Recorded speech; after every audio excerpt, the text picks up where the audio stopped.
Pessoal, tudo bem? Sejam bem-vindos a mais uma aula da disciplina de Teoria das Estruturas 1 e hoje vamos estudar sobre as vigas Gerber. Se vocês lembrarem da aula passada, eu acabei comentando com vocês que um tipo de estrutura bastante utilizado na prática são as estruturas hiperestáticas, devido a questão de metodologia executiva, que acaba gerando uma monoliticidade dos elementos estruturais, das estruturas como um todo, e isso acaba resultando em estruturas hiperestáticas. E uma tipologia bastante empregada na construção civil são as vigas contínuas. São vigas, digamos assim, que possuem uma série de vãos e apoios que constituem um sistema contínuo, certo? Esse sistema contínuo vai estar gerando momentos fletores positivos e negativos aqui na região dos apoios internos. Essa tipologia de viga, chamada de viga contínua,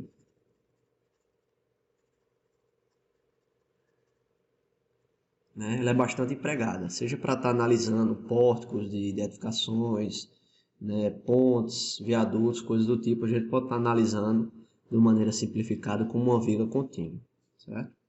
Então, se fizermos aquela análise, aquelas regrinhas básicas, de somar quantos apoios, quantos vínculos nós temos nessa viga e quantas equações de equilíbrio nós temos disponíveis, vamos ver que nós temos simplesmente três equações disponíveis: somatório das forças em x, somatório das forças em y igual a zero e somatório dos momentos em torno do eixo z igual a zero. Ou seja, nós temos três equações de equilíbrio. Então, se tivermos mais de três apoios ou graus de vinculação aqui, esse sistema ele passa a se tornar hiperestático. Então, necessitaria de um cálculo mais elaborado, coisa que a gente não vai ver aqui nessa disciplina. Então, uma maneira de, digamos assim, de contornar isso, é estar fazendo a inserção de rótulas. Então, se nós tivermos essa mesma viga, vocês estão vendo aí, colocar a mesma quantidade de apoios. Se a gente avaliar aqui, nós temos vamos considerar que aqui é um apoio de segundo gênero, então temos duas reações aqui, 2, 3, 4, 5 reações de apoio. Ou seja, 5 reações de apoio para 3 equações de equilíbrio. Então temos aqui dois vínculos digamos assim, em excesso.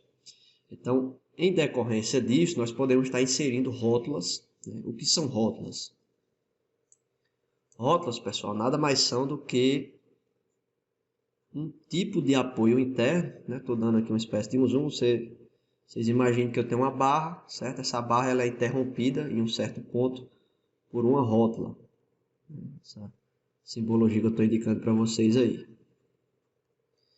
Então, a principal característica de uma rótula é que o momento fletor nesse ponto, no ponto de aplicação da rótula, ele é igual a zero. Ou seja, em outras palavras, é a mesma coisa de dizer que uma rótula ela é a mesma coisa de um apoio de segundo gênero. Ou seja, aquele apoio que ele permite a restrição de deslocamento na horizontal, na vertical, porém ele não restringe o giro, ou seja, ele permite o giro desse ponto. Então, com isso, não existe transferência de momento fletor entre uma barra e outra. Então, com isso, cada rótula dessa, ela traz para a gente uma nova equação de equilíbrio. Okay? Ou seja, eu sei que no ponto de aplicação dessa rótula, o momento fletor é igual a zero. Então, eu posso estar acrescentando uma nova equação de equilíbrio aqui, e com isso eu tenho mais equações de equilíbrio para estar resolvendo o meu sistema, certo? Então, por exemplo, para essa viga contínua, que eu tenho dois apoios, digamos assim, redundantes, que estão tornando a estrutura hiperestática, eu posso estar fazendo a inserção de duas rótulas. Evidentemente que eu tenho que inserir de uma maneira ordenada, de uma maneira, digamos assim, que coerente, mas supondo que eu insira duas rótulas aqui nessa estrutura, por exemplo, uma aqui e outra aqui, certo? Eu vou ter agora, por exemplo, uma rótula no ponto A, uma rótula no ponto B. Então, eu sei que o momento fletor no ponto A é igual a zero e o momento fletor no ponto B também é igual a zero. Então, eu posso estar acrescentando aqui mais duas equações de equilíbrio.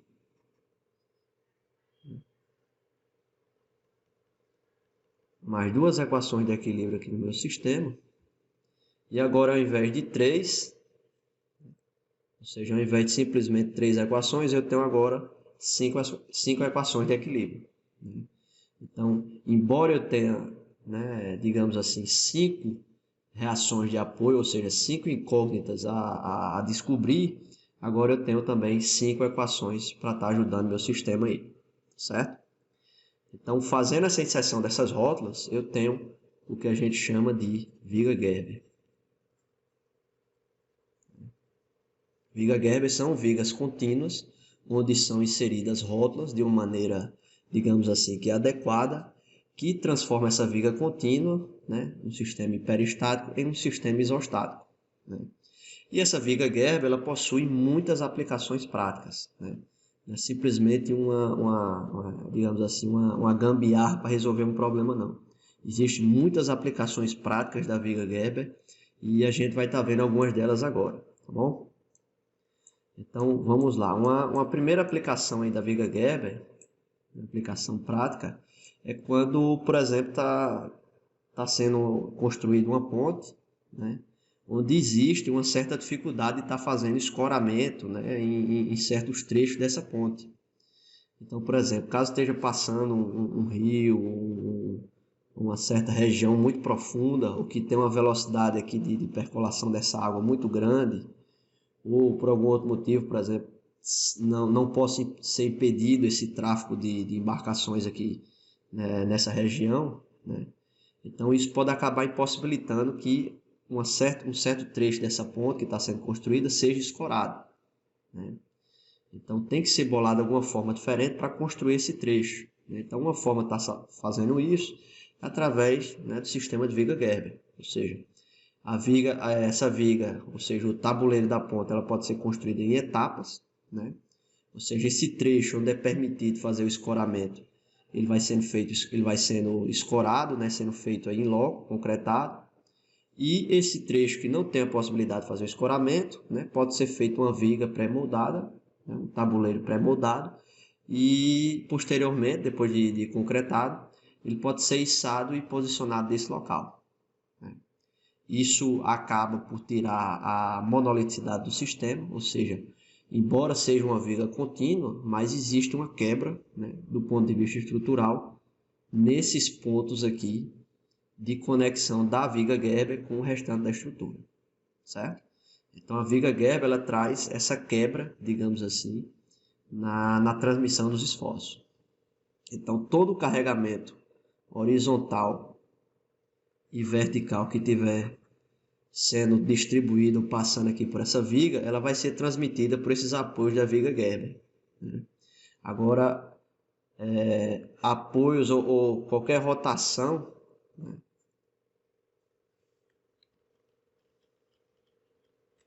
certo? Porém, rotação, ou seja, ela libera totalmente. Então, qualquer carga que esteja gerando transmissão de momento fletor de um ponto a outro, ela não consegue fazer essa transmissão, porque o giro ele é totalmente liberado aqui nesse ponto, tranquilo? Então, novamente, nesses pontos que também são chamados de dentes Gerber, só há transmissão de cargas horizontais e verticais. O momento fletor ela não é transmitido, tá bom? Então é muito utilizado aí nessa questão de pontes, construções de pontes, e também na parte de construções de edificações, de múltiplos pavimentos, edificações de galpão, principalmente no ramo das estruturas pré-moldadas, certo? Isso é bastante comum também. Então, dando um zoom aqui, nesse ponto de aplicação aqui, nesse dente, a gente teria algo desse tipo. Nós temos uma viga que ela vai servir de apoio, ela vai servir como viga de apoio, e vai ter uma viga que ela vai ser apoiada, ou seja, sempre vai existir trechos que eles não possuem o que a gente chama de estabilidade própria. Ou seja, se a gente soltar ele por si só, ele não tem capacidade de se manter em equilíbrio. Então, ele precisa de trechos adjacentes para estar sendo feito, para estar encontrando seu equilíbrio. Então, no caso aí das vigas Gerber, sempre vamos ter um ponto, um trecho da estrutura que vai estar servindo de apoio e um trecho da estrutura que vai estar sendo apoiada. Então, nesse ponto de aplicação, nesse ponto de apoio, existe o que a gente chama de dente Gerber, né? Normalmente é algo desse tipo, né? São estruturas pré-moldadas que são executadas, né, na maioria das vezes fora do local definitivo, né? São pré-moldadas, pré-fabricadas, e depois são içadas e posicionadas no local definitivo ali da obra, né? E normalmente nesses pontos de conexão de um elemento e outro, existe um aparelho de apoio, né? Normalmente esse aparelho de apoio, antigamente era muito usado peças metálicas, mas atualmente, a tecnologia atualmente tem sido utilizado um aparelho elastomérico, né? Normalmente é conhecido como neoprene, é uma borracha, uma espécie de uma borracha que é colocada aqui para estar sendo feito essa transmissão de carregamento, tá bom? E lembrando que aqui, né, mais uma vez enfatizando isso, só existe transmissão de cargas verticais, né, ou seja, a viga apoiada, né, esse elemento que está sendo apoiado, ele transfere uma carga horizontal e essa viga de apoio recebe, né? Então existe uma reação, uma ação da viga apoiada e uma reação da viga de apoio, né? Tanto horizontal, ou tanto vertical, quanto horizontal. Então existe somente essa transmissão de carga vertical e horizontal. O giro está totalmente liberado para acontecer aqui. Isso aqui seria no caso das pontes, né? Bastante comum isso aqui, ver isso aqui em pontes. E aqui um exemplo de estruturas, né, pré-moldadas de edificações, né? Isso é bastante comum em ver galpões pré-moldados, né, em obras industriais. É mais comum estar vendo essa tipologia estrutural, né, de estruturas pré-moldadas. Uma viga que está fazendo apoio e aqui um pilar que existe um console, né, ou seja, um dente aqui para estar fazendo o apoio dessa viga. Certo? Isso aqui também é chamado de um dente Gerber. Tranquilo? E só para trazer aqui uma certa visão prática para a gente, né, foi essa tipologia, né, das vigas Gerber também foi utilizada na ponte Rio-Niterói. Uma ponte aí bastante conhecida por todos aqui no Brasil, né, que assim, devido a essa questões aí desse rio aí, da Baía de Guanabara aí, né, devido a ter um tráfego muito intenso de embarcações, né, e assim, e também ser um trecho bastante complicado de estar sendo feito o escoramento, né, decidiu-se que em alguns trechos dessa ponte foi feito um sistema de um tabuleiro pré-moldado. Então a ponte ela era executada, né, normalmente em loco ou também pré-moldada, e certos trechos dela, né, era liberado e era executada através de um içamento e posicionado no local final. Isso aqui constitui o que a gente chama de uma viga Gerber, tranquilo? Só a título de curiosidade, né, isso aqui virou, né, assunto da mídia, né, mais ou menos ali no ano de 2014, né, uma fissura, o pessoal estava achando que era uma fissura, né, na ponte Rio-Niterói. Né, ficou bastante famoso essas imagens, né, o pessoal leigo não tem conhecimento, né, achou que isso era um problema, né, mas na verdade isso nada mais é do que o dente Gerber, né?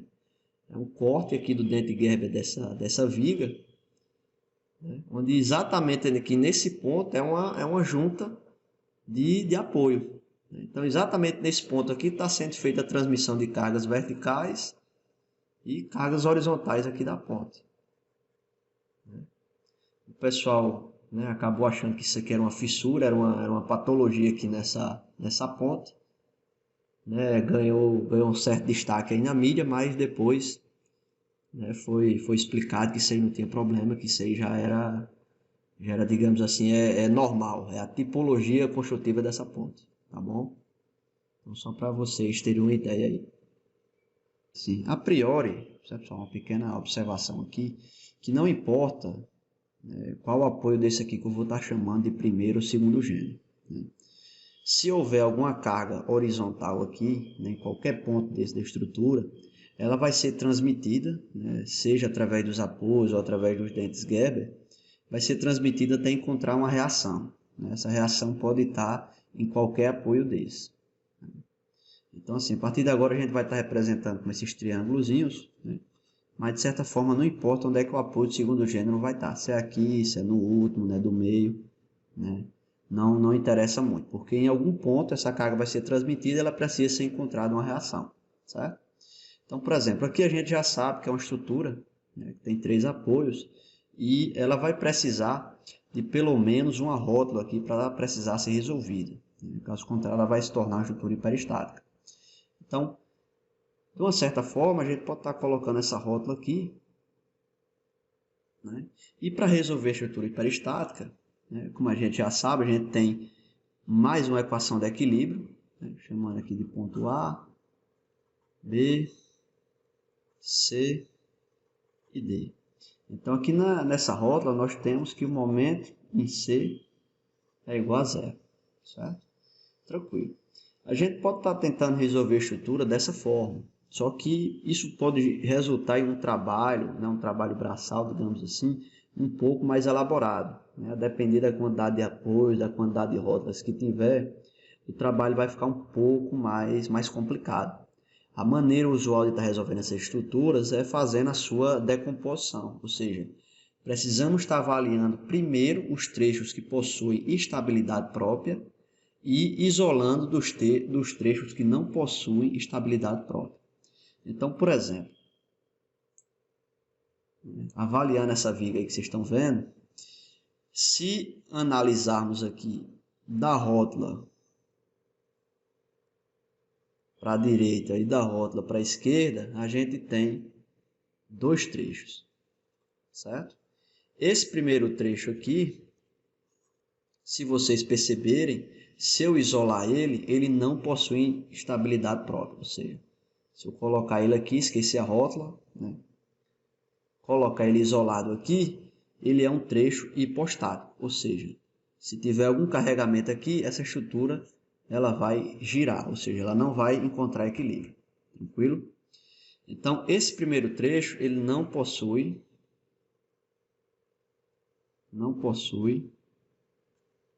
estabilidade. Não possui estabilidade. Estabilidade própria. Certo?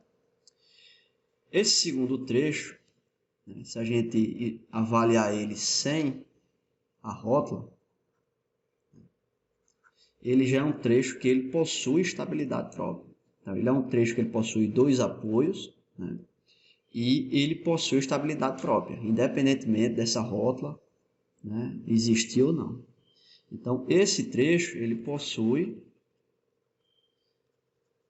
estabilidade própria. Certo? Então, com isso, a gente primeiro precisa fazer, né, a decomposição desses trechos e primeiro começar a resolver a estrutura, iniciar pelos trechos que não possuem estabilidade própria. Ou seja, esse trecho aqui, ele vai ser analisado agora como uma viga biapoiada, né? A gente faz a substituição da rótula por um apoio de segundo gênero, e essa estrutura ela passa a ser avaliada agora como uma viga biapoiada, e essas reações de apoio que eu vou encontrar aqui, né, tanto horizontal como vertical, elas vão ser transmitidas, né, com um sentido contrário para outra viga, né? Então, a maneira que a gente vai estar analisando e estar resolvendo as estruturas com viga Gerber é dessa forma. Avaliamos primeiramente a estrutura que não tem estabilidade própria, resolvemos elas, encontramos as reações de equilíbrio, encontramos as reações de apoio, e essas reações de apoio são passadas, né, com sentido contrário para a viga que possui estabilidade própria. Então, inicialmente, a gente resolve primeiro essa viga, segundo essa daqui. E assim sucessivamente, a depender de quantos trechos essa viga tiver. Tá certo? Então, posteriormente, quando tudo tiver resolvido, a gente pode, né, digamos assim, juntar novamente todo o carregamento, todo o sistema e desenhar os diagramas de esforços internos para a viga como um todo. Tranquilo? Antes de partirmos para os exemplos, né, quero só comentar algumas vantagens da viga Gerber, né? Além dela se constituir como um sistema isostático, que seu cálculo, né, a maneira de realizar sua análise estrutural é bem mais simples, bem mais simplificada, né? A viga Gerber ela também permite a questão de estar sendo feita a construção em etapas, né?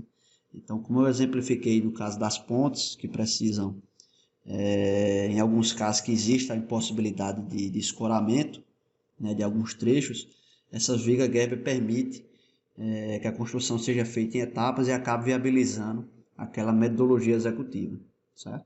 Então, isso aí é uma vantagem da viga Gerber. E além disso, né, em decorrência disso, né, ela reduz material de escoramento. Então, aquele escoramento que serviria ali para aquele trecho que vai ser, né, digamos assim, posicionado depois, está sendo feita uma redução desse escoramento, né? E de outra forma, né, que falando de forma bem breve, né, essa viga Gerber também ela vai ajudar a estar reduzindo as forças horizontais que são transmitidas para os pilares, né? Então, por exemplo, aqui no caso dos pilares das pontes, né, não quero me estender muito nisso, que isso aqui é um assunto bem específico para quem for para a disciplina de concreto armado e pontes, né?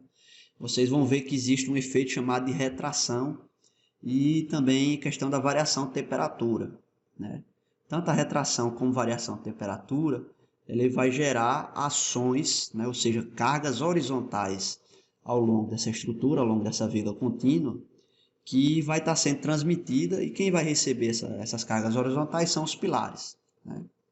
Então, quando você faz essa quebra da estrutura, né, fazendo a colocação das rótulas, ou seja, concebendo uma viga Gerber, né, essa quebra ela reduz esses efeitos da retração do concreto, né, e reduz esses efeitos também da variação de temperatura, o que acaba por, digamos assim, que gerar uma menor solicitação, um menor carregamento nos pilares e também nas fundações, né?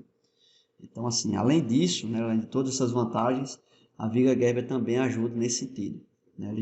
Ele ajuda e está reduzindo essas cargas horizontais que chegam nos pilares, tranquilo? Isso é um assuntozinho mais específico quando vocês estiverem pagando a disciplina de concreto armado, talvez isso aí fique um pouco mais caro para vocês, tá certo? E para a gente exemplificar uma aplicação dessas vigas Gerber, vamos estar resolvendo um exemplo prático, né? Vou mostrar para vocês aí como que se analisa, como se calcula uma estrutura com viga Gerber, tá certo? Esse exercício que a gente vai estar resolvendo, ele pode ser consultado também no livro do Sequind, né? Ele é um dos primeiros exemplos lá do capítulo de vigas Gerber, e vou desenhar ela aqui para vocês, certo? Então, pessoal, retornando aqui ao exercício, colocando essas linhas tracejadas aí para estar auxiliando a gente, precisamos inicialmente estar identificando os trechos que não possuem estabilidade própria, certo? Então, normalmente a gente começa olhando para os locais onde existem rótulas, né, para estar começando a fazer essa divisão, tranquilo? Então, inicialmente, a gente pode começar aqui nesse primeiro trecho e observar que ele não possui estabilidade própria, ou seja, se a gente olhar para esse trecho isolado, né, ou seja, esse carregamentozinho aí, esse trecho de viga entre os pontos A e B, né, nós temos o apoio no ponto A e no ponto B, né, se não houver alguma coisa impedindo, essa estrutura ela é hipostática, né? Então a gente precisa fazer a conversão dessa rótula em um apoio do segundo gênero, tranquilo? Então esse é o primeiro trecho sem estabilidade própria que a gente identificou. E avaliando os demais, né, esse segundo trecho aqui entre o ponto B e o ponto E, nós podemos avaliar que ele possui dois apoios, né, dois apoios externos, e ele possui estabilidade própria, né? Então ele pode, digamos assim, ser resolvido por outro. Então vamos colocar ele aqui na parte de baixo, certo?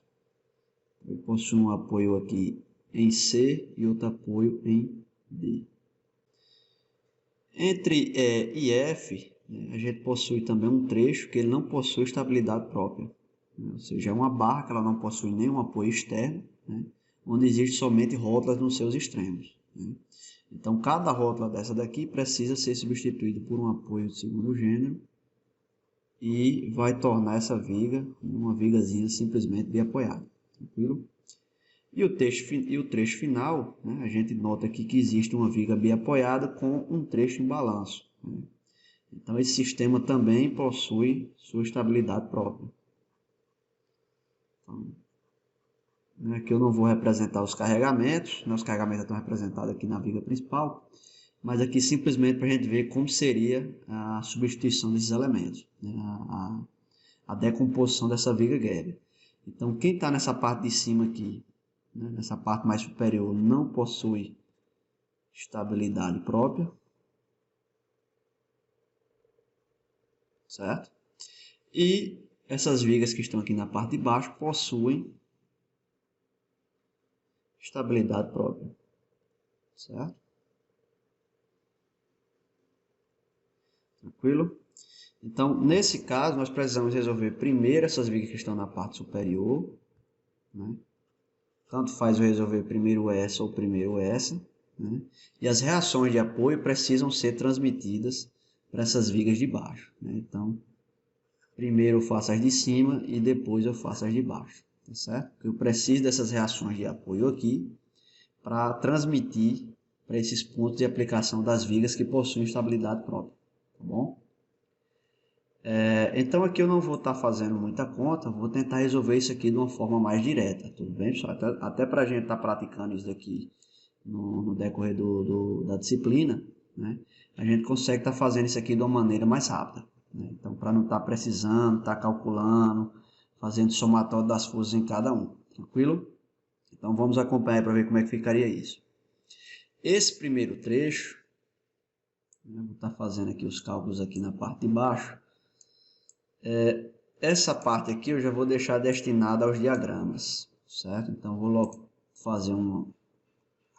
Aqui está fazendo fizemos a decomposição do trecho e agora vamos estar calculando separadamente cada uma delas, certo? Não vou estar fazendo aquela aplicação das equações de equilíbrio para cada um, porque aquilo ali é só matemática, eu já fiz nas aulas anteriores, certo?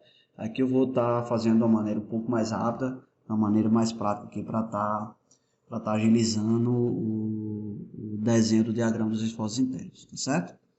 Então, nesse primeiro trecho, né, nesse trecho aí AB, a gente tem uma viga com carregamento distribuído, certo? Que se a gente lembrar, né, desenhar aqui o diagrama, desenhar aqui uma viga com carregamento distribuído, né? Se a gente lembrar, a viga com carregamento distribuído como esse, ela terá reações de apoio,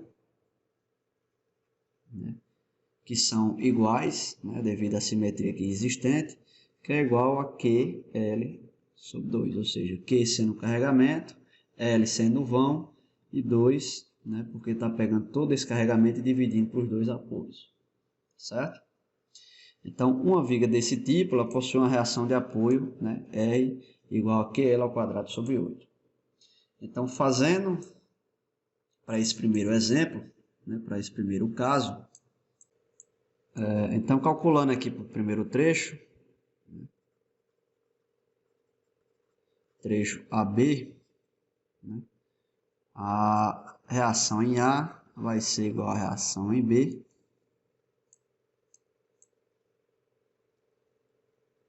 Isso. A reação em A vai ser igual à reação em B, que vai ser igual a QL ao quadrado. Vai ser igual a QL sobre 2. Né? Q é 2 toneladas força vezes metro, vezes L, que é o vão, que é 3 metros, dividido por 2. Né? Isso aqui resulta em 3 toneladas força de reação. Tranquilo? Então a gente já sabe que nessa viga principal aqui, nessa viga inicial, nós vamos ter, né, duas reações de apoio aqui. Nós vamos ter reações de apoio que vão valer, certo? 3 toneladas força. Então tem 3 toneladas aqui, 3 toneladas aqui. Então a gente já sabe que essa viga biapoiada em 1 está transmitindo uma carga vertical com sentido contrário de 3 toneladas força, né, para essa viga 2 aqui, certo? Então esse primeiro trecho já está resolvido. Vamos encontrar aqui as reações de apoio dos demais trechos, tá certo? Tranquilo, pessoal? Então, nós precisamos estar resolvendo primeiro os trechos que não possuem estabilidade própria, né? Então, encontramos aqui as reações de apoio dessa primeira viga, né? Chamando aqui dessa primeira viga, chamar aqui de primeiro. A segunda viga nós vamos resolver agora, né? Então, aqui na segunda viga nós temos semelhante a isso, ou seja, aqui no trecho EF, certo? Então, no trecho EF, no trecho EF, né, o que é que nós vamos ter? Vamos ter a reação em E igual a reação em F, que vai ser igual a QL sobre 2, né, da mesma forma. Então, o carregamento distribuído aí, o carregamento distribuído agora é de 3 toneladas força, certo? E o vão é de 2 metros. Então, considerando aqui, a nossa carga agora é de 3 toneladas força, o nosso vão é de 2 metros e 2. Então, isso aqui resulta também em 3 toneladas força. Certo? Então, está resultando aqui no mesmo carregamento. Então, esse carregamento aqui da viga 2, né, também tem uma reação de apoio aqui de 3 toneladas. 3 toneladas aqui também, certo? E da mesma forma, está sendo feita a transmissão aqui para essas vigas adjacentes de 3 toneladas cada uma também. Tranquilo? Então, resolvendo essas duas vigas que não possuem estabilidade própria, nós temos agora as reações de apoio que são transmitidas para as vigas que possuem estabilidade própria, né? Então, essa estabilidade própria agora, então, a estabilidade dessas vigas, elas são em função da estabilidade das vigas que já possuem, né, seu equilíbrio próprio, digamos assim. Então, agora nós temos condições de estar resolvendo essas vigas, né?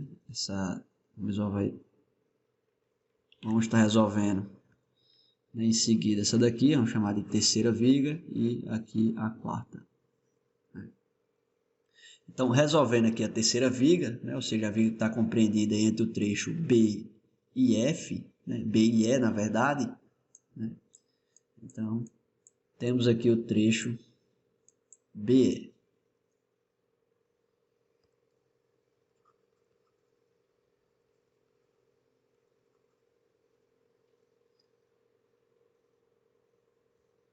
Então, olhando aqui para o trecho BE,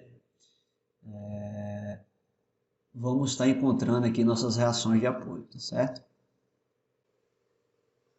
Tranquilo? Então, fazendo aqui o somatório. Então, nosso trecho BE, vamos estar fazendo o somatório das forças em y igual a 0, certo? Chamando aqui tudo para cima de positivo. E o que é que a gente vai ter, né? Nesse trecho BE, né, ou seja, aí na nossa terceira viga, nosso terceiro trecho, nós vamos ter aí a aplicação do carregamento distribuído, certo? A aplicação das cargas concentradas nos extremos dos balanços, ok? E essa carga concentrada aqui exatamente no meio do vão de 4 toneladas força, certo? Então a viga, como ela está representada dessa forma, ela é uma viga que possui uma simetria ao longo dessa linha aqui, né, desse eixo I, digamos assim, certo? Então ela é simétrica a partir desse eixo aqui, certo? Ou seja, a partir desse eixo aqui, a nossa estrutura ela é simétrica, certo? Ou seja, o que acontece de um lado acontece também do outro da mesma forma, ok? Então, analisando aqui, vamos estar fazendo o somatório dos momentos em torno desse ponto D, né, para a gente encontrar essa reação aqui que acontece no apoio C, certo? Então, o que é que nós temos? Se formos olhar para o nosso trecho, nós temos a carga de 3 toneladas força, que está lá na ponta esquerda do balanço, né? E então aqui nas forças verticais, o que é que nós temos? Nós temos as forças concentradas, né, nos extremos dos balanços, que são duas, de 3 toneladas-força. Então, em cada extremo do balanço existe uma carga concentrada de 3 toneladas-força. Okay? Existe também uma carga concentrada no meio do vão de 4 toneladas, né? Todas aqui apontadas para baixo. E existe também o carregamento distribuído. O carregamento distribuído também está apontado para baixo e ele vale, né, 2 toneladas-força por metro. E ele está distribuído em um vão total de 6 metros. Certo? Então, esse carregamento aqui no total vai ser 2 vezes 6, que é o vão. Tranquilo? E apontado para cima, a gente está considerando aí nossas reações de apoio. Tanto a reação em B, né, positiva, vai entrar para a gente aqui como positiva. Tanto a reação em B, como a reação em E. Tranquilo? Então, para a gente encontrar a reação de apoio dessa viga, né, a gente precisaria estar bolando um certo sisteminha aí, certo? A gente precisaria fazer o somatório dos momentos em algum desses dois pontos, ok? Em algum desses dois pontos, e estar realizando um sistemazinho de equações aqui, para poder ser possível encontrar nossas reações RB e RE, tranquilo? Porém, como é uma estrutura que possui simetria, né, nós podemos perceber que é uma estrutura que possui simetria, ou seja, tudo que acontece do lado esquerdo, a partir desse eixo aqui, eixo I, né? Tudo que acontece do lado esquerdo acontece também do lado direito, ou seja, todos os carregamentos que estão do lado esquerdo também estão do lado direito. Né? Então, nós podemos dizer que todo esse carregamento, né, todo esse carregamento externo aqui, ele vai ser distribuído para estes dois apoios, certo? Então, nós podemos dizer que RB mais RE vai ser igual a tudo isso daqui. Esse somatório total, ele resulta em menos 22. Então, transportando aqui para o outro lado da equação, a gente ficaria com 22. Né? Então, como a estrutura ela é simétrica, tem que ir metade desse 22 para um, metade para outro. Então, a gente tem que RB é igual a RE, ou seja, cada um vai estar recebendo 11 toneladas-força. Certo?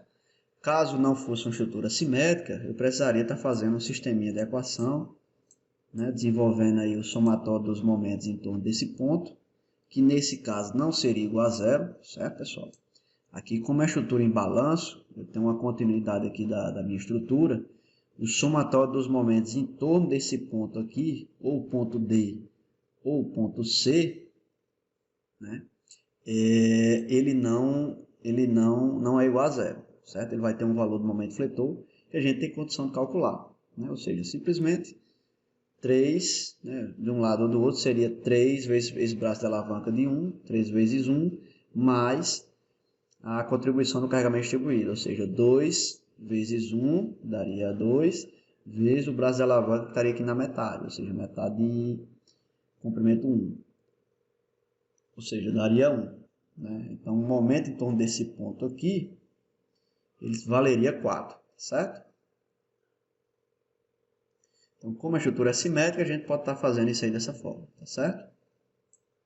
Então, resolvendo aqui o nosso quarto trecho, quarto e último trecho, né?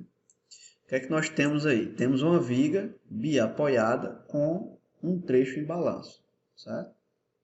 Então, o que é que nós precisamos fazer para estar resolvendo essa viga? Precisamos estar fazendo o somatório das forças em Y, certo? E vamos escolher um desses dois pontos aqui para estar fazendo o somatório dos momentos, né? Então, nesse caso aqui, é mais interessante eu fazer o somatório dos momentos em torno desse ponto H, né? Eu já consigo dizer que o somatório dos momentos em H é igual a zero. Okay? Poderia utilizar aqui também em G, só que para utilizar aqui eu, né, ficaria ainda com um sistema de equações ainda. Né? Então, dá certo para resolver também, só que seria um pouco mais trabalhoso. Então, vamos resolver aí esse quarto trecho. Só fazendo a indicação aqui dos carregamentos. Fazendo a indicação aqui das reações de apoio. Então, aqui nós temos 11 toneladas. Temos aqui também 11 toneladas, certo? Então, vamos trabalhar aí nesse quarto vão. Então, esse último trecho, né? Está representado aí pelo trecho FH, né? Trecho FH. O que é que a gente tem? Podemos fazer o somatório das forças em Y igual a zero, chamando aí para cima como positivo, né? Como sempre. E se olharmos aqui,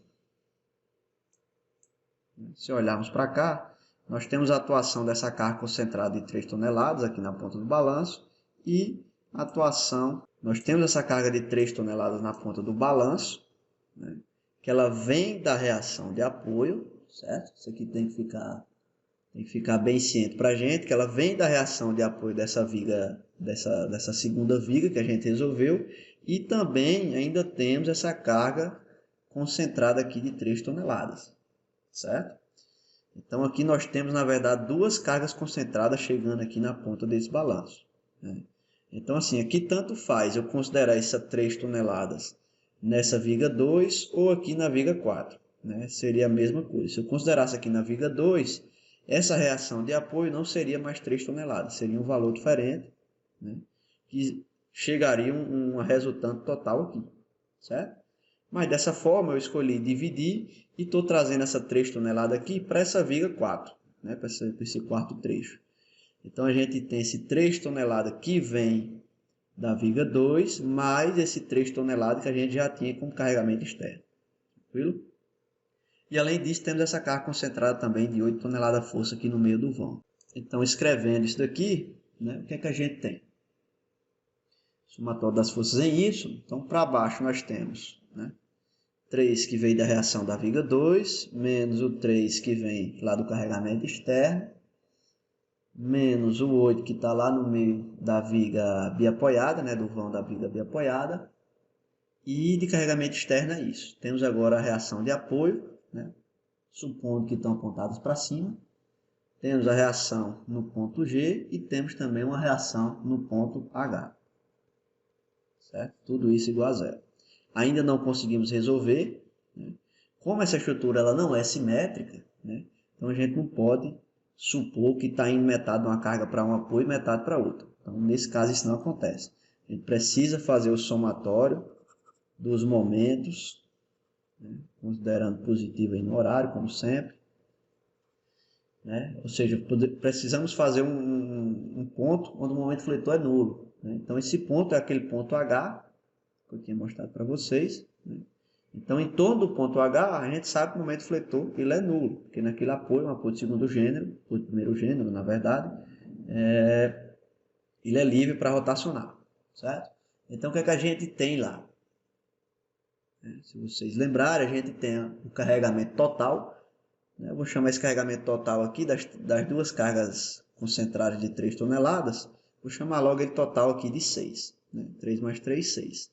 Então tem uma carga concentrada de 6 toneladas força na ponta do balanço, que está fazendo para mim um braço de alavanca em relação ao ponto H de 6 metros. Então negativo, que está girando no sentido anti-horário. Tenho a minha reação de apoio, né, que ela está positiva, apontando para cima, né, meu RG, que possui um braço de alavanca em relação ao ponto H de 4 metros. Tranquilo? E possuímos também uma carga concentrada, né, no ponto J de 8 toneladas, que, como está apontado para baixo, gera um giro no sentido anti-horário, então lendo como negativo. Então 8 vezes o braço de alavanca, que é 2 metros. Então tudo isso daí igual a zero.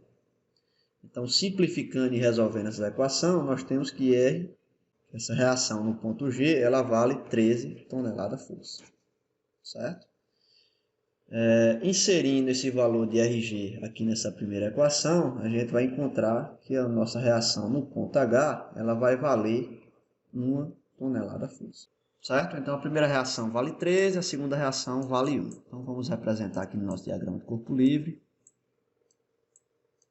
Certo? Então, essa reação aqui no ponto G, ela vale 13 toneladas. E aqui no ponto H, ela vale 1 tonelada. Certo? Então, como todas as nossas reações de apoio elas deram positivas, está indicando que a nossa direção aqui que a gente desenhou, que a gente assumiu, está correta, certo? Caso desse alguma reação negativa, a indicação dessa setinha seria o contrário. Então, todos os trechos agora estão analisados, né? Já encontrando todas as reações de apoios, e agora temos condições de estar iniciando o desenho dos diagramas de momento fletor e diagrama de esforço cortante, certo? Então, avaliando aqui aquele primeiro trecho, né, essa primeira viga que a gente tem, nós temos que nesse primeiro trecho, o único carregamento que está atuante aí é um carregamento distribuído. Né? Então, a gente tem uma viga bem apoiada com carregamento distribuído. E se a gente lembrar das aulas anteriores, né, o diagrama do momento fletor de um carregamento distribuído, né, para uma viga bem apoiada, ele possui uma forma parabólica, né? E o momento fletor máximo vale QL ao quadrado sobre 8. Vamos estar utilizando bastante aqui esse valorzinho do QL ao quadrado sobre 8, tranquilo? Então, com isso a gente sabe que nesse ponto, né, devido ao posicionamento da rótula, né, a gente sabe que esses dois extremos aqui, né, o momento fletor ele será nulo. Né? O momento fletor ele é nulo. Tá bom? Então, como a gente já sabe o valor nos dois extremos da viga, a gente precisa estar conhecendo um valor intermediário para estar desenhando o diagrama, certo? Então, se fizermos o cálculo, né, o QL ao quadrado sobre 8, né, fazendo o primeiro trecho aqui, esse primeiro trecho AB, QL ao quadrado sobre 8, Q do primeiro trecho vale 2 toneladas, o primeiro vão ele possui 3 metros, né, 3 ao quadrado sobre 8, e isso daqui resulta em um valor de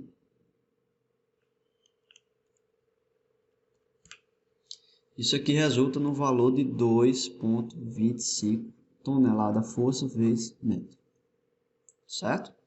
Então a gente sabe que exatamente aqui no meio do vão a gente tem um momento fletor. Está desenhando aqui, isso aqui vai ter uma forma de uma parábola. Então essa parábola, momento fletor positivo, e ele vai estar valendo aqui exatamente no meio do vão 2,25. Tranquilo? Certo? Então aqui no meio do vão, esse momento fletor máximo ele vale 2,25. Certo? Então vamos aqui continuando. E nessa viga seguinte, né, nessa terceira viga aí que a gente está vendo, vamos calcular o momento fletor que existe atuante aqui nesse ponto C. Né? Então, o momento fletor que está atuante nesse ponto C, ele será a soma dessa carga distribuída vezes o braço de alavanca, ou seja, nós temos 3, né, 3 vezes o braço de alavanca de 1 metro, né, dá um momento fletor de 3 toneladas metro, mais, né, a gente vai somar, porque o carregamento distribuído também vai causar um giro no mesmo sentido dessa carga concentrada, mais uma carga, né, de 2 toneladas força, vezes metros, distribuída em um vão de 1 metro. Então isso aí vai gerar uma carga de 2 toneladas, vezes a distância de meio metro, que é exatamente aí no meio desse vãozinho de 1 metro. Então 2 vezes meio metro, isso vai gerar um momento fletor total nesse ponto de 4 toneladas força metro. Né?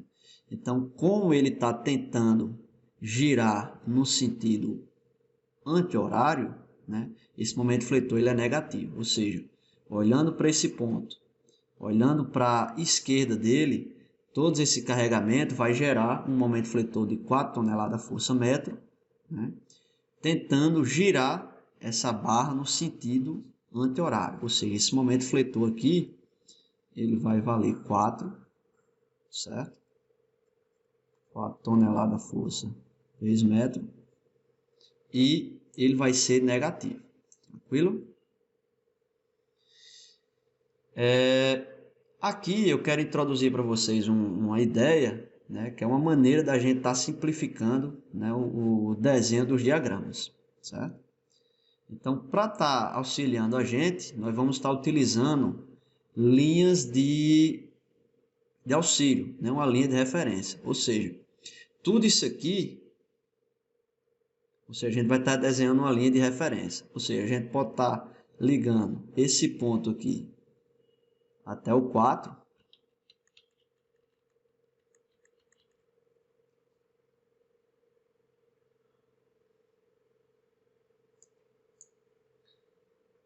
Ok, pessoal? Então, o momento fletor nesse ponto C, ele vale 4 toneladas força-metro. Tranquilo? E para a gente saber o que está acontecendo aqui no meio, né, ao longo dessa barrinha de 1 metro, a gente precisa estar lembrando lá do princípio da sobreposição dos efeitos, né? Ou seja, se a gente avaliar aqui, o que é que a gente tem? Vamos fazer aqui do lado só para vocês terem uma ideia. Essa situação é como se a gente tivesse, né, nós temos isso aqui, né, só isolando aquele termo, só isolando aquele lado, né? Nós temos uma barra, aqui um trecho, que tem um carregamento distribuído, é isso? Um carregamento distribuído e uma carga concentrada aqui. Aqui um carregamento distribuído e uma carga concentrada. O diagrama do momento fletor dessa situação aqui, né, pensando aí usando o princípio da superposição dos efeitos, vai ser a mesma coisa de estar somando o efeito dessa carga P mais o efeito desse carregamento distribuído Q. Então, o efeito dessa carga P nesse ponto aqui, ou seja, o momento fletor que vai estar gerando nesse ponto aqui, chamando aqui ponto B, ele vai ser um diagrama dessa forma aqui. Um diagrama triangular, né?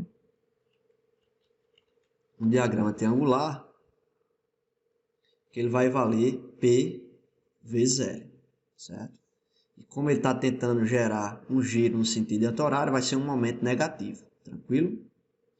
Então, eu vou ter a somatória desse efeito mais o efeito do momento fletor devido a esse carregamento distribuído, que a gente já calculou também na aula passada, né? Devido a um carregamento distribuído, o momento fletor é uma parábola dessa forma, né? Então, para esse caso aqui, ele gera um momento positivo, certo? Então, é mesmo que a gente está fazendo uma somatória de efeitos aqui, desse trecho, né? Ou seja, devido à carga concentrada, mais o efeito devido ao carregamento distribuído, certo? Então, aqui no ponto de máximo, a gente sabe que o momento fletor máximo aí nesse ponto é QL ao quadrado sobre 8. Tranquilo? Então, usando essa ideia do princípio da sobreposição dos efeitos, a gente pode considerar que nesse ponto, né, ou seja, entre esse ponto aqui da rótula e o ponto, ou seja, a gente pode considerar que nesse intervalo aqui, entre o ponto da rótula e esse ponto do apoio, a gente tem, né, um diagrama retangular devido à aplicação desses carregamentos totais aí, certo? E somando a influência do nosso carregamento distribuído, né, a gente pode fazer a somatória, né, e, digamos assim, está pendurando o diagrama de momento fletor aqui nessa linha de referência, né? Ou seja, aqui é como se fosse, né, com o nosso diagrama ele tem uma continuação dessa forma. Ou seja, quando eu faço isso, né, e somo o QL ao quadrado sobre 8, eu sei que exatamente aqui no meio do vão dessa viga, né, esse valorzinho que eu tenho aqui, ó, ele vai ser o QL ao quadrado sobre 8. Então, com isso, eu consigo descobrir qual o valor do momento fletor aqui no meio do vão. Tranquilo? Como eu faço isso? Eu sei que esse triângulo aqui, né, devido aos carregamentos, ele vale 4, né, a altura dele. E exatamente aqui no meio do vão, se fizermos semelhança triângulo, vamos ver que na metade aqui desse triângulo, a altura dele vai ser a metade dessa altura aqui. Então, a altura aqui vai ser 4, né? E se calcularmos o QL ao quadrado sobre 8 desse vão, né, ou seja, fizemos aí o QL ao quadrado sobre 8 desse vão. QL, que vale 2, vezes L ao quadrado, que vale 1 ao quadrado, sobre 8. Se fizermos essa conta, vamos encontrar que esse valor vale 0,25. Né? Ou seja, esse vãozinho aí, esse valor vale 0,25. Tranquilo? E como essa altura total aqui, né, eu vou fazer, depois eu vou apagar. Como essa altura total, ela vale a metade de 4, ou seja, vale 2 metros, né? Então a gente sabe que esse valor aqui do diagrama, ele vai valer 2 menos 0,25.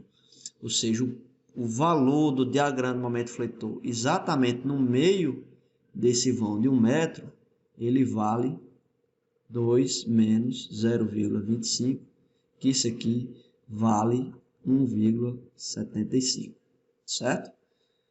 Então, esse valor aqui, ele vai ser negativo, certo? E da mesma forma, né, eu analisei aqui somente esse trecho inicial, esse trecho de 1 metro, mas eu poderia fazer essa mesma ideia aqui para o carregamento total. Ou seja, eu poderia colocar essa linha de referência da gente, partindo aqui do apoio, né, do primeiro ponto de apoio, até a nossa carga de 4 metros. Né? Poderia fazer da mesma forma. A diferença agora é que quando eu fizesse o QL ao quadrado sobre 8, o meu vão agora não seria mais 1 metro. Né? Meu vão agora seria esse vão total aqui de 3 metros. Certo? Então eu iria encontrar um valor, né, exatamente aqui, como é 3 metros, né, possivelmente vai estar aqui próximo de 1,5 m. Então aqui 1,5 m, eu iria saber o valor desse diagrama aqui no centro, certo? Se fizesse o QL ao quadrado sobre 8. Tranquilo? Então vamos prosseguir que a gente vai fazer isso mais vezes. Eu vou apagar aqui para não ficar muito poluído. Como ela é simétrica, eu sei, né, devido à simetria, que esse valor de 4 toneladas metro, ele também vai acontecer aqui. Então já posso deixar ele marcado aqui. Né? Fazendo aquela mesma análise, eu chego nesse mesmo valor de 4. Né? Ou seja, 3 vezes o braço de alavanca de 1 metro, mais, né, 2 vezes 1 vezes a metade de 1, no valor do momento fletor de 4 toneladas metro. Né? Então aqui também vale 4 toneladas força vezes metro. Tranquilo? Então, da mesma forma, se a gente avaliar o que é que existe de carregamento aqui entre esse trecho C e o trecho e o ponto D, né? Nesse trecho a gente tem a influência de um carregamento distribuído e a influência dessa carga concentrada. Né? Então, relembrando novamente aqui da aula passada, né? Com carregamento distribuído, nós temos que o valor do momento fletor máximo, ele é esse, né? Que é L ao quadrado sobre 8. Quando nós temos uma viga biapoiada, né? Agora biapoiada, e com a carga concentrada em algum ponto, né? A gente chama esses vãos aqui de A e B, e o vão total é L, certo? Então, o diagrama de momento fletor desse tipo de viga aí, ele é um diagrama desse tipo, positivo, que ele vai valer P vezes A vezes B dividido por L, certo? Então, o momento fletor máximo dessa viga com carga concentrada é PA vezes B dividido pelo vão total, tranquilo? Então, nesse ponto central, nesse trecho aí, nós temos a influência do carregamento distribuído e a influência da carga concentrada. Então, o que é que nós temos? Né? Nós temos um carregamento distribuído, de 2 toneladas por metro, mais uma carga concentrada no meio do vão de 4 toneladas, certo? Então, o momento fletor devido a essa carga distribuída, ele vai valer QL ao quadrado sobre 8. Né? Então, Q é 2 vezes L, que é o vão total de 4 metros, dividido por 8. Esse valor resulta em um momento de 4 toneladas vezes metro. Né? E o momento fletor devido a essa carga, né, ele vale P, então vai valer 4 vezes o vão A, que vale 2, e o vão B, que também vale 2, dividido pelo total, que é 4. Então, esse momento aí, ele também vai valer 4 toneladas força vezes metro. Então, juntando os dois,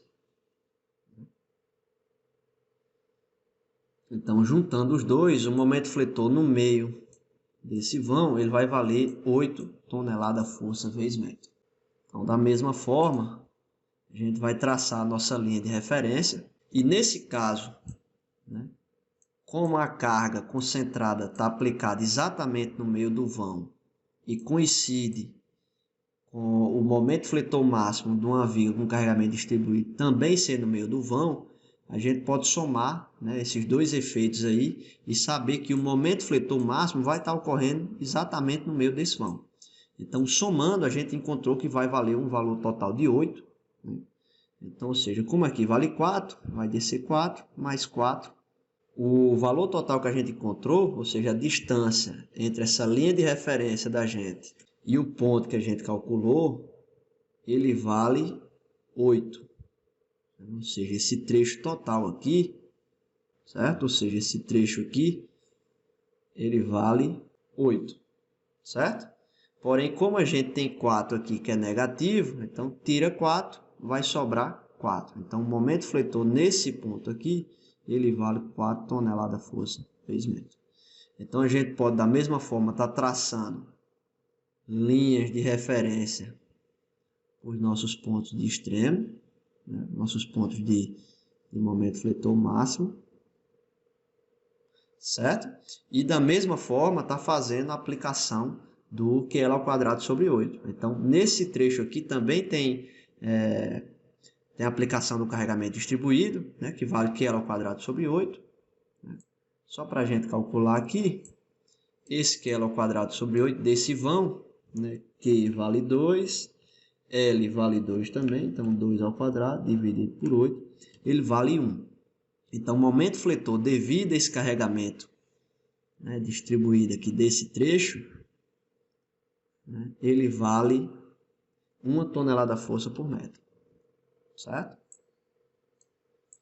Então, trazendo para cá, seria como se aqui, exatamente no meio desse vão, eu descesse aqui o valor de 1. Então, é como se minha parábola ela estivesse passando mais ou menos assim. Não tem como estar desenhando de forma perfeita, mas é como se minha parábola estivesse passando aqui. Né? Isso acontece aqui do mesma cor do outro lado. Né? Como se eu descesse só um aqui, né? E minha parábola estivesse fazendo algo aí desse tipo. Certo? Fica um pouco complicado aqui estar desenhando isso, certo? Só mais espero que vocês estejam entendendo. Né? Eu somei os dois efeitos aqui em cima, encontrei esse valor do nosso momento fletor, e entre esse trecho aqui, para eu estar sabendo qual é a forma do diagrama, né, eu posso calcular o momento fletor exatamente aqui no meio do vão. Então, eu tenho esse triângulo, que representa os momentos fletores nos extremos, e a influência do carregamento distribuído, eu faço o QL ao quadrado sobre 8, e digamos assim que eu penduro esse diagrama aí parabólico, né, nessa reta de referência, essa linha que eu desenhei tracejada aí, certo? E o nosso objetivo aqui na construção desses diagramas é estar encontrando os esforços máximos, né? A forma que o diagrama é representado aqui, é interessante a gente ter conhecimento de que tipo de função é, se é função de primeiro grau, segundo grau, terceiro grau, mas o que importa na verdade é os esforços máximos, ou seja, os valores de máximos e mínimos, tranquilo? Então, dando continuidade, como como eu falei que essa estrutura ela é simétrica, né, esse valor de 4 aqui, ele vai encontrar a rótula aqui também. Né, posso estar colocando nossa linha de referência aqui, conectando esses dois pontos. Eu sei que nesse ponto ele vale 4 e eu sei que nesse ponto o momento fletor é nulo. Então, pendurando, digamos assim, o diagrama do momento fletor, devido à carga distribuída, a gente vai encontrar, né, um diagrama parabólico mais ou menos dessa forma aí. E aqui no meio, a gente já calculou para o caso passado, né, ele vale 0,25. Então, o momento fletor é negativo aqui também. Tranquilo? Então, dando continuidade, nós temos aqui mais um diagramazinho, né, de uma viga biapoiada. Né? E a diferença agora é que o carregamento ele vale 3 toneladas por metro. Né? Então, fazendo o QL ao quadrado sobre 8, não Q vale 3, vezes L ao quadrado, que vale 2, 2 ao quadrado, dividido por 8. Esse valor vale 1,5 tonelada vezes metro. Então, como a gente já sabe que é uma viga bem apoiada, nos extremos existem as rótulas. Então, aqui no meio existe uma parábola, um momento fletor positivo, que vale, no ponto de máximo, 1,5 tonelada força vezes metro. Nesse último trecho de viga, nessa quarta viga aí que a gente vai estar desenhando, aqui a gente não tem aplicação de carregamento distribuído, só tem uma aplicação de forças concentradas, certo? Então, nesse ponto do apoio em G, nós podemos calcular o momento fletor nesse ponto, que ele vai valer, a gente já pode calcular aqui de forma direta, lembrando que a gente tem tanto esse carregamento de 3 toneladas devido à viga biapoiada, como 3 toneladas vindo do carregamento externo. Então, temos um total aqui de 6 toneladas aplicadas aqui na ponta desse balanço. Então, 6 vezes 2 vai gerar um momento fletor nesse apoio aqui, um momento fletor negativo. Olhando aqui à esquerda desse apoio, essas cargas estão tentando gerar um giro no sentido anti-horário, certo? Ou seja, nesse ponto aqui do apoio G, a gente tem um momento fletor que ele vale 12, certo? Então, da mesma forma, a gente pode traçar a nossa linha tracejada de apoio aqui, Mas se a gente notar, a gente não tem nenhuma aplicação de carga nesse trecho, Então, como o carregamento nesse trecho ele é nulo, o nosso diagrama de momento fletor, se lembrarmos lá da equação fundamental da estática, ele vai ser representado por uma equação linear, certo? Então, ao longo desse trecho aqui, como não existe carregamento aplicado, ao longo desse trecho a gente tem um momento fletor negativo, que ele vai valer 12 toneladas força exatamente no ponto do apoio, certo? Esqueci de representar aqui o apoio, ele está aqui, certo? Da mesma forma, a gente pode fazer a colocação da nossa linha de referência. A gente pode estar conectando esse ponto até o nosso apoio final, certo? E ao longo desse vão, o que nós temos aí é a influência dessa carga concentrada de 8 toneladas força, que vai gerar um carregamento, ou seja, vai gerar um momento fletor para a gente de P vezes A vezes B sobre L, ou seja, P vale 8, A e B são iguais, vale 2, então 2 vezes 2, dividido pelo vão total, que é 4. Então, isso aí vai gerar um momento fletor, devido à aplicação dessa carga concentrada, de 8 toneladas força metro. Ou seja, eu sei que aqui no meio, desse ponto da nossa linha de referência até o ponto de momento fletor desse trecho, eu vou ter um valor de 8. Ou seja, essa altura aqui, vou desenhar um pouquinho mais baixo aqui. Então, essa altura, eu sei que vale 8. Então, como eu estou aqui exatamente no meio desse triângulo, e se fizermos semelhança de triângulo, vamos ver que exatamente aqui no meio eu vou ter a metade dessa altura. Então, a metade de 12 é 6. Ou seja, eu sei que o total aqui é 8, porém, desse ponto até aqui, eu tenho um valor de 6.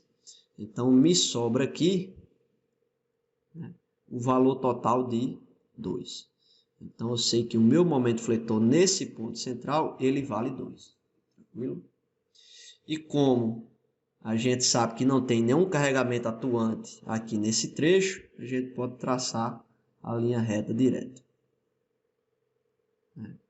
Da mesma forma, conectando esses dois pontos, não existe carregamento atuante desses dois pontos, então a gente já pode traçar uma linha reta conectando esses dois valores aqui de momento fletor.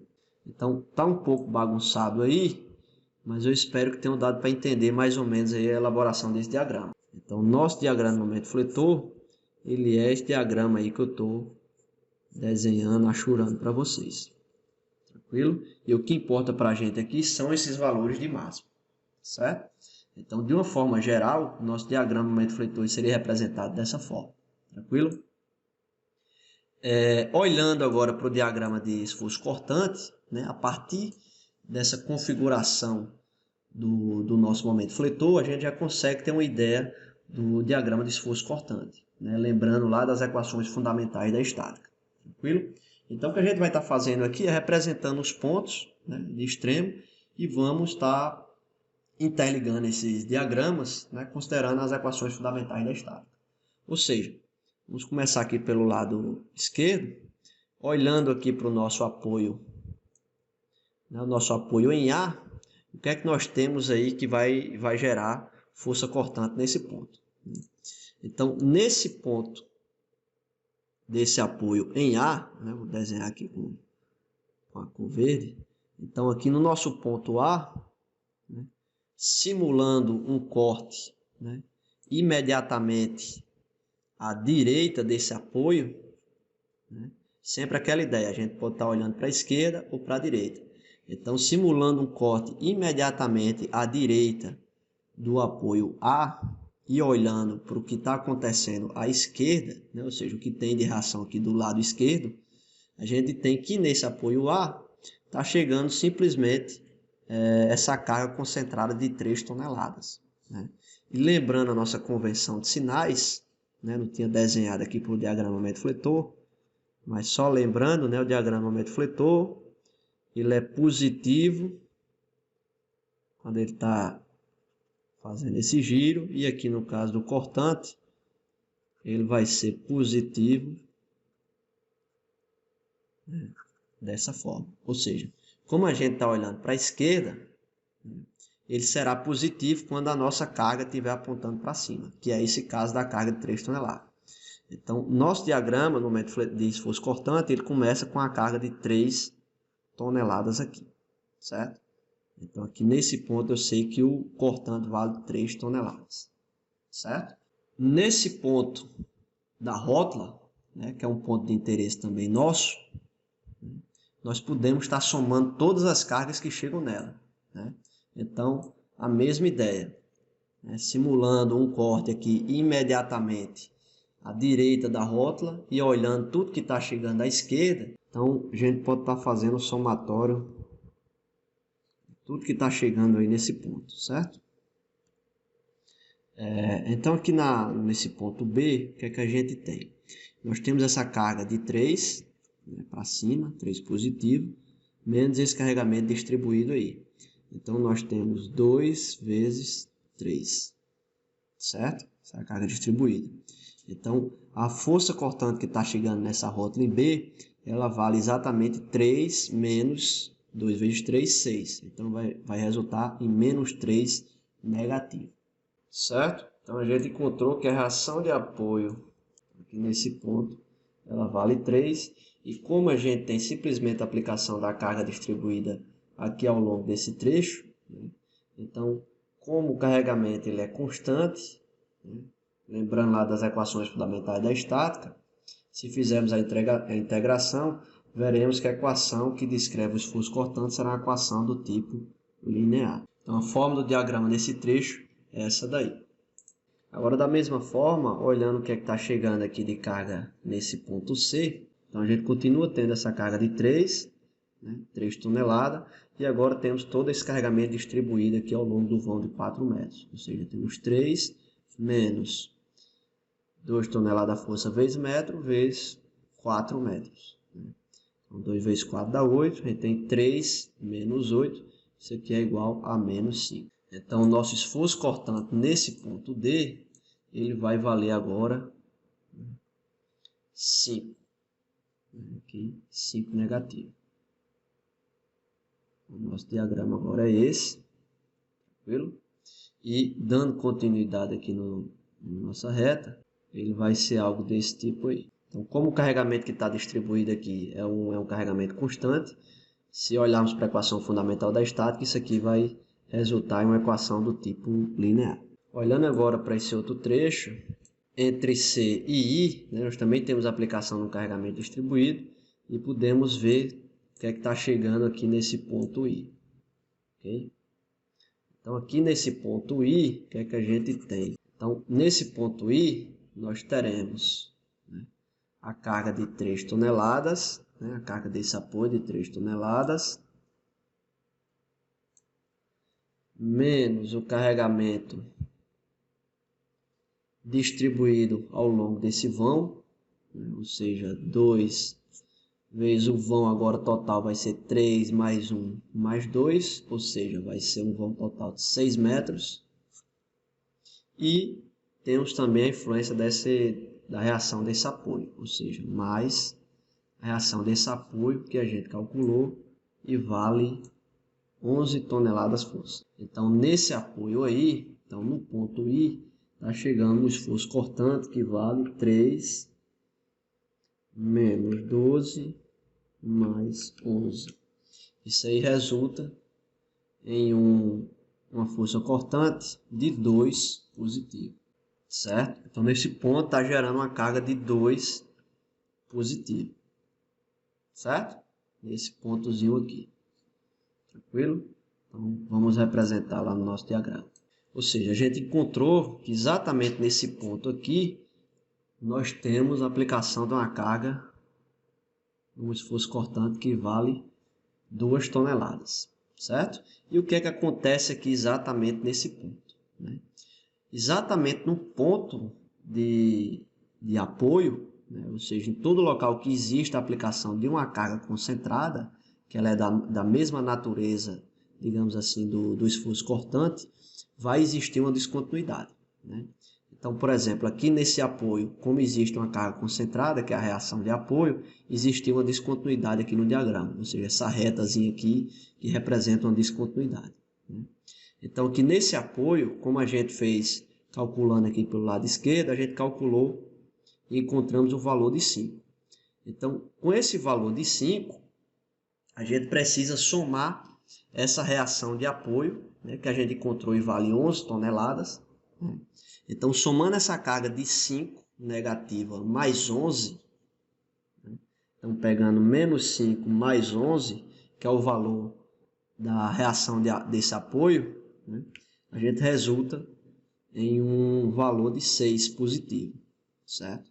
Ou seja, é como se o nosso diagrama ele vem, quando chega nesse ponto existe uma força concentrada, então ele gera uma descontinuidade exatamente do tamanho da força, e ele vem aqui para cima e tem um valor de 6, certo? Então, esse ponto aqui de 5 negativo até 6 positivo é exatamente o tamanho da força concentrada que a gente tem no apoio, tranquilo? Então, aqui nesse trecho, como existe um carregamento distribuído, né, uma carga constante distribuída, a gente sabe que o diagrama de esforço cortante vai ser uma reta, ou seja, uma função linear, certo?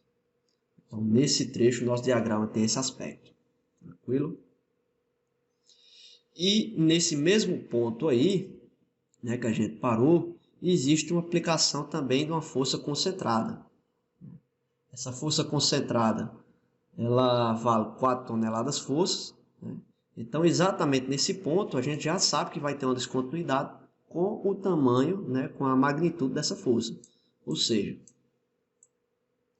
como eu tenho 2 positivo, certo? Então, 2 positivo e eu tenho uma carga apontando para baixo, né? Ou seja, gerando aí um cortante negativo para baixo de 4. Então, eu vou ter 2, então minha somatória vai ser o seguinte, 2 positivo menos 4, né, que está apontando para baixo, então menos 4 vai gerar menos 2 negativo. Ou seja, nosso diagrama ele vai ter um salto, ele vai vir agora para menos 2, certo? Ou seja, nós vamos ter uma descontinuidade aqui, que ela vale exatamente a magnitude dessa força concentrada. Tranquilo? Então, de menos 2 até 2.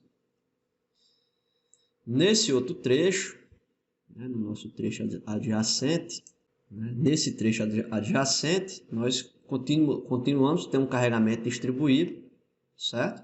E vamos fazer o somatório de tudo que está chegando aqui de carregamento nesse apoio D, certo? Então, nesse apoio D aí, vamos fazer aqui do lado o que é que está chegando de carregamento para a gente, certo? Então, vamos lá. A gente continua tendo aqui essa reação de apoio. Vamos colocar primeiro as reações de apoio positiva. Então, temos esse 3, temos essa daqui de 11, certo? 3 mais 11, certo? E nesse ponto aqui é o que a gente quer descobrir, certo? Então, 3 mais 11, menos esse carregamento de 4 aqui, menos o carregamento distribuído, que ele vai ter agora 2 vezes o vão total, né? Então, aqui desse ponto D até o ponto A, nós temos um vão total de 3 mais 1, 4, mais 2, 6, mais 2, 8. Então, temos um vão total de 8. Então, tudo isso aí vai resultar para a gente em uma força cortante nesse ponto D de 3 mais 11 menos 4 menos 16. Tudo isso aí resulta em uma força cortante de menos 6 nesse ponto D. Ou seja, nesse ponto D, né, a gente encontrou uma força cortante negativa que ele encontrou uma força cortante negativa que vale 6, certo? Então, a gente sabe que nesse ponto aqui, se olharmos para as cargas que está chegando, né, pela esquerda, esse valor aqui resultou em 6, né, 6 toneladas força, certo? Então, entre esse ponto, né, entre esse outro ponto, a gente sabe que existe a aplicação de uma carga constante, né? Então, o diagrama ele vai ter uma forma da mesma forma, né? Vai ter um diagrama com a função linear, uma função de primeiro grau, tranquilo? Então, nesse apoio, como a gente tem também uma carga concentrada, a nossa reação, que vale 11 toneladas, que a gente já calculou, então esse 6, né, esse menos 6, vamos fazer um cálculo aqui de novo, vai ficar menos 6 mais 11, né? Esse 11 está apontando para cima, então ele entra como positivo. Então, menos 6 mais 11 vai resultar em positivo, vai resultar em 5 toneladas força, certo? Então, nosso diagrama ele vai subir aqui até chegar em 5 toneladas, certo? E, de novo, essa descontinuidade aqui, ela é exatamente do tamanho da nossa carga concentrada. Com isso, vamos calcular agora o somatório das cargas, né, das cargas verticais, ou seja, do esforço cortante, que estão chegando agora no nosso ponto E. Tranquilo? Agora, né, para fim de trabalho, a gente pode estar fazendo, olhando agora para o lado direito, né, para fim de facilitar nosso cálculo. Então, olhando aqui pelo lado direito, né, eu vou calcular agora nosso ponto E. Certo? Olhando agora para o lado direito, o que é que eu vou ter aqui? Olhando aqui para o lado direito, né, nossa conversão de sinais ela se inverte. Então, tudo que é positivo é quando está indicado para baixo. Então, por exemplo, o que está para baixo aí entra como positivo. Ou seja, o nosso carregamento de 3 vezes 2, né, esse carregamentozinho distribuído aqui ao longo desse vão 2 metros, ele entra como positivo, está apontando para baixo. 3 vezes 2, mais esse outro carregamento de 3, mais esse outro carregamento de 8 toneladas. Certo? Isso são os carregamentos externos. Agora, menos, como está apontando para cima, né, a gente está olhando pela direita, temos as reações de apoio. A nossa reação de apoio em G, a gente encontrou que vale 3 toneladas, né? E a nossa reação em H, que vale 1 tonelada. Certo, pessoal? Então, fazendo esse somatório total aí, a gente vai encontrar um valor positivo de 3. Certo? Então, nesse ponto aí, o nosso ponto E, o esforço cortante vale 3 positivo. Então, vamos marcar aqui no diagrama. Então, aqui nesse ponto E, ele vale 3 positivo. Da mesma forma, como o carregamento é constante, o diagrama de cortante ele vai ser uma função linear, certo? No trecho seguinte, podemos fazer da mesma forma. E a diferença aqui desse caso anterior, eu vou apagar aqui, é que nós não temos esse trecho aqui. Ou seja, temos o nosso carregamento de 3, o carregamento de 8 e o carregamento de 13 para cima e o carregamento de 1 para cima também. Então, somando isso daí, a gente tem 3 mais 8 menos 13 menos 1. Vai resultar agora em um esforço cortante negativo de menos 3. Então, aqui nesse lado, a gente encontrou menos 3. Então, a gente encontrou 3, marcando aqui para baixo, né? 3. E carregamento distribuído, carregamento é constante aqui nesse trecho, e a função vai ser do tipo linear. Então, vamos calcular agora o cortante nesses outros pontos, né? Agora, calculando no ponto G, certo? O que é que a gente tem? Então, olhando aqui para o ponto G, olhando para o lado direito, né? A gente tem positivo 8, né? 8 menos isso aqui de 1, certo? Ou seja, olhando aqui para o ponto G, para o lado direito, nós temos 8 positivo para baixo, né? Como a gente está olhando para a direita, e a reação de apoio de 1. Então, isso daqui resulta em um valor positivo de 7. Então, exatamente no ponto G, o nosso cortante vale 7 positivo. Então, aqui ele vai valer 7 positivo. Ele vale 7 positivo. Tranquilo? Exatamente aqui nesse ponto, né? Relembrando aí novamente, nós temos a aplicação aqui de uma carga de reação de apoio que vale 13, certo? Vale 13 toneladas. Então, a gente sabe que desse ponto, né, nesse ponto aqui do apoio, existe uma descontinuidade exatamente do tamanho da carga. Então, a gente faz o cálculo aqui, né? Então, 7 positivo menos 13 é um valor de menos 6. Então, eu sei que esse diagrama ele vai valer menos 6 aqui embaixo, certo? Ou seja, de menos 6 até 7, eu tenho uma descontinuidade aí que vale 13. Tranquilo? E se formos olhar aqui para o que existe de carregamento nesse trecho, a gente percebe que nesse trecho o carregamento ele é nulo, ou seja, não existe carregamento nesse trecho aqui entre F e G. Então, com isso, como o carregamento é nulo, a gente sabe que a função que descreve o esforço cortante nesse trecho, ele vai ser uma função constante, certo? Ou seja, não vai ter variação do esforço cortante nesse trecho. Então, com isso, né, eu já sei que nessa parte aqui, se eu tivesse feito o somatório pelo lado direito, pelo lado esquerdo, eu vou encontrar um valor constante exatamente aqui, né? Eu nem precisaria calcular. Se eu quisesse calcular, eu iria encontrar também esse valor de menos 6. Ou seja, nesse trecho aqui, o nosso diagrama ele é constante e vale menos 6. Tranquilo?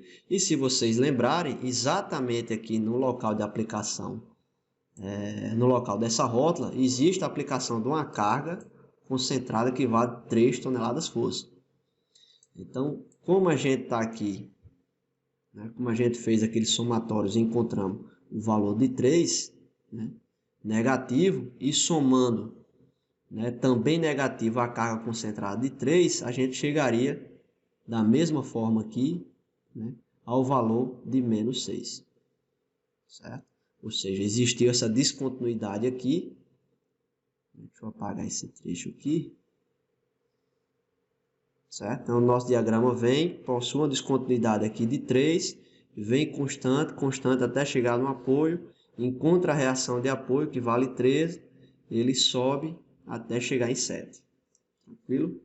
Nesse ponto aqui, a gente nota que ele também é constante, porque não existe aplicação de carga, o carregamento é nulo nesse trecho, então o diagrama ele é constante. Então, como ele é 7 aqui nesse ponto, ele continua 27 aqui também. Tranquilo?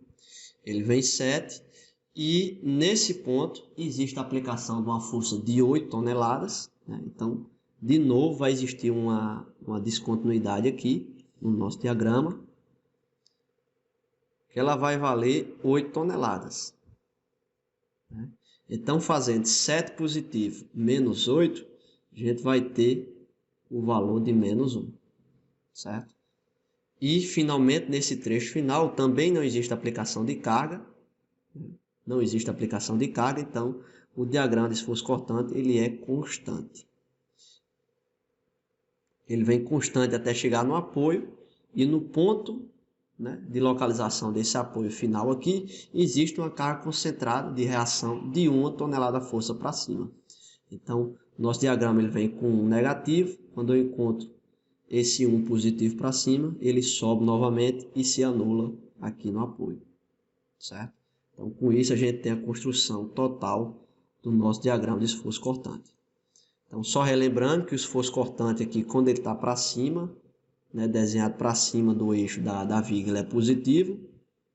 Então, todo esse trecho aqui para cima ele é positivo. E tudo que está para baixo aqui, ele entra como negativo. Tranquilo?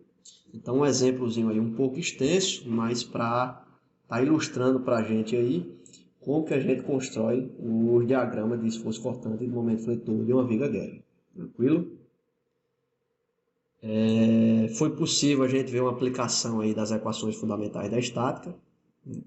Alguns exemplos a gente vai estar conseguindo resolver ele simplesmente fazendo somatório de cargas em alguns pontos, sem estar, digamos assim, tendo a necessidade de ter que estar calculando as reações de apoios, certo? Mas nesse caso eu calculei tudo direitinho, passo a passo, para a gente começar a pegar o jeito da coisa.